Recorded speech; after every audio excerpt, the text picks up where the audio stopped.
E aí pessoal, tudo bem com vocês? Tudo tranquilo? Mais um vídeo aqui pro canal. E no vídeo de hoje, o que a gente vai estar comentando? Hoje é domingo, como de costume a gente fala sobre o minério de ferro, então hoje não vai ser nada diferente, a gente vai falar sobre a CSN Mineração, tá?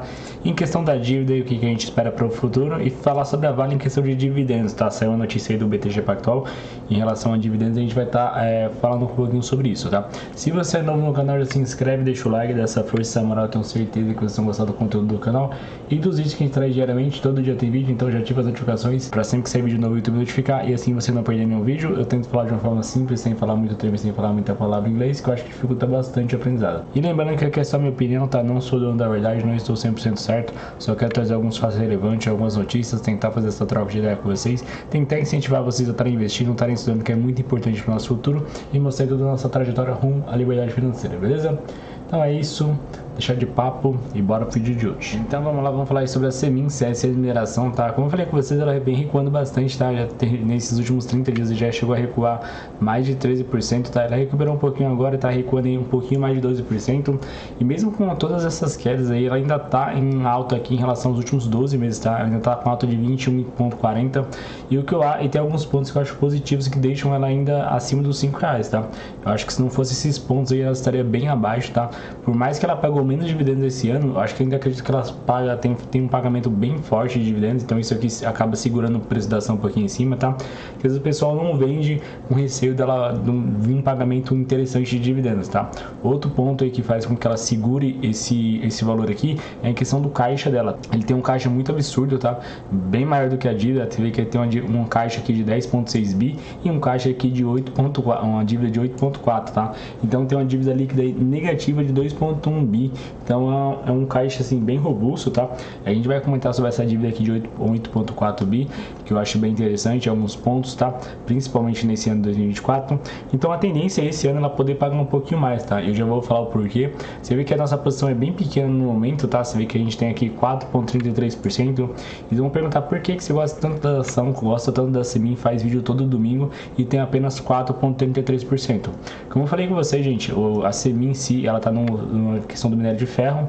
E o minério de ferro é cíclico, tá? É os momentos de alta e os momentos de baixa. Eu tô tentando pegar um momento de baixa para poder estar aportando mais na ação. Eu acho bem interessante a Semin a R$5, pelo fato do que o minério tá bem baixo. Se a gente for ver aqui, ó, caiu bastante. Aí tinha caído aqui até a parte do 100. Chegou, botou 102, tá? Voltou a subir aqui acima do 110 e voltou a recuar de novo. E como eu falei com vocês, iria recuar novamente, tá? A tendência é ficar aqui entre o 100 até abaixo disso. E ela descendo abaixo do 100, acredito que a ação vai recuar mais um pouco. E assim a gente vai aproveitar as oportunidades, tá? Ano passado eu fiz isso, eu aproveitei as oportunidades comprando nas mínimas. E quando chegou nas máximas lá em cima, lá no pico histórico, que eu acho que é muito difícil a gente alcançar e vender no pico histórico, mas lá em cima com um valor bem alto, a gente conseguiu uma rentabilidade de 60%.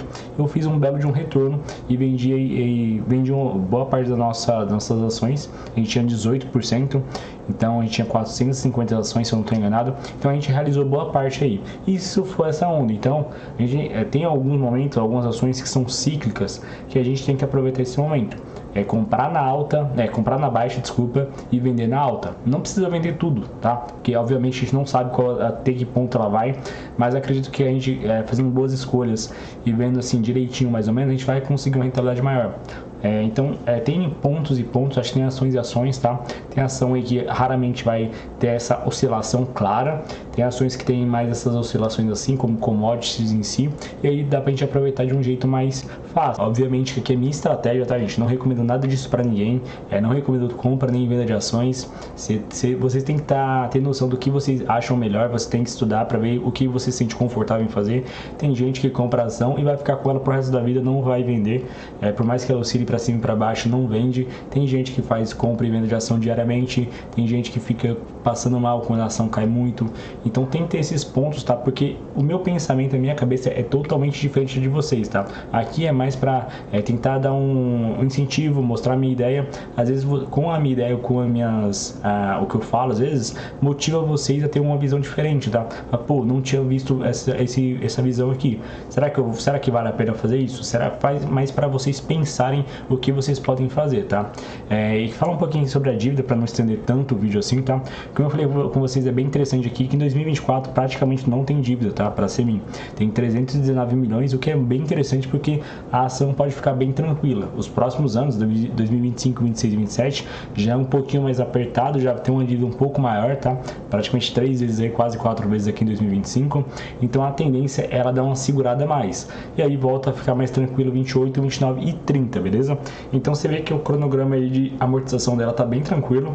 Alguns anos tá um pouquinho mais complicado, como aqui, ó, esses três próximos 25, 26 e 27 e 31 e 32, tá? Então esses anos aí que eu falei tá um pouquinho mais complicado, mas fora isso, acho que nada que venha afetar a Semin, tá? Como 2024 vai ser um ano bem complicado em relação ao minério de ferro, a China, a imobiliária, e vamos ver como é que vai estar essa crise, como é que ela vai reagir, o que vai acontecer com o valor do minério de ferro que vem caindo bastante. Então esse ano, pelo fato de a dívida estar baixa, acredito que seja um bom ponto, bem positivo para a Semin. E aí pode ser que ela pague um pouco mais de dividendos e aí a gente consiga rentabilizar um pouco mais. Mas como eu falei com vocês, eu vou estar mais feliz, vou estar mais tranquilo pegando bem próximo dos R$5, tá? Até porque nosso preço médio aqui é 4,26. Não quero estender, aumentar tanto esse preço médio, porque lá na frente eu tenho certeza que pode ser que ela caia mais, que ela reduza, porque eu acredito que o minério de ferro vai bater lá nos 80, tá? E assim como eu falei com vocês, no momento de baixa a gente aumenta a posição, no momento de alta a gente faz um retorno e pega essa rentabilidade para nossa carteira. E eu acho que é interessante a gente fazer essas movimentações, beleza? Mas é isso que eu queria falar com vocês em relação à dívida da Semin, que é bem interessante. E agora falar aqui para vocês também sobre a Vale, tá? A Vale também tá no ponto bem interessante. A Vale, diferente da Semin, já tá recuando mais, tá? Acho que por ser uma empresa maior e ela pagou bons dividendos em si, mas a tendência é ela cair mais, tá? Então você vê que ela já caiu aqui 16%, quase 17% nos últimos 12 meses. No último mês aqui chegou a cair aqui mais de 6%, batendo R$60, tá? Ele chegou a bater até abaixo disso. E eu acho muito interessante a Vale nesse valor, tá? Como eu falei com vocês no outro vídeo, é bem interessante isso mesmo, porque ela pagando o dividendo aí mais ou menos de R$6, R$7, vai dar um retorno aí de 10% de yield, fora o crescimento que ela pode ter.